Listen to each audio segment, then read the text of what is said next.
Hi friends, welcome to my channel.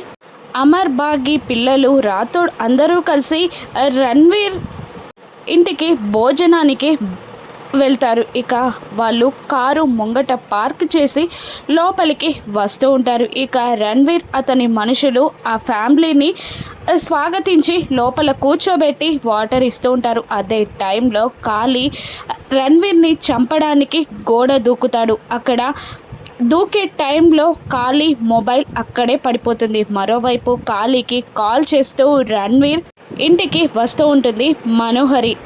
తనపై attack జరగబోతుందని తెలుసుకున్న రణ్వీర్ మాత్రం చాలా అలర్ట్గా ఉంటాడు. ఇక మాస్క్ పెట్టుకున్న కాళీ రణ్వీర్ని చంపడానికి వెనకాల నుండి కత్తి పట్టుకొని వస్తూ వాటర్ తాగుతున్న రణ్వీర్ని పొడవబోతుండగా రణ్వీర్ కాళీ చేయిని పట్టుకొని కడుపులో ఒక కాలుతో కిక్ ఇచ్చి అతడు ఎటు కదలకుండా లాక్ చేస్తాడు రణ్వీర్. అదే టైంలో మనోహరి అక్కడికి వచ్చి ఆ సిచ్యువేషన్ని చూసి ఇదే రైట్ టైం రణ్వీర్ని చంపడానికి అని అనుకుంటూ కాళీ కింద పడేసిన కత్తిని పట్టుకొని రణ్వీర్ దగ్గరికి వస్తూ ఉంటుంది మనోహరి. ఇక కత్తి పట్టుకొని వస్తున్న మనోహరి నీడని బాగి అమర్లు చూసేస్తారు. ఇక మనోహరి కత్తిని పట్టుకొని వచ్చి కాళీని పట్టుకున్న రణ్వీర్ని పొడి చేస్తుంది. ఇక మనోహరి నిజస్వరూపం అమర్,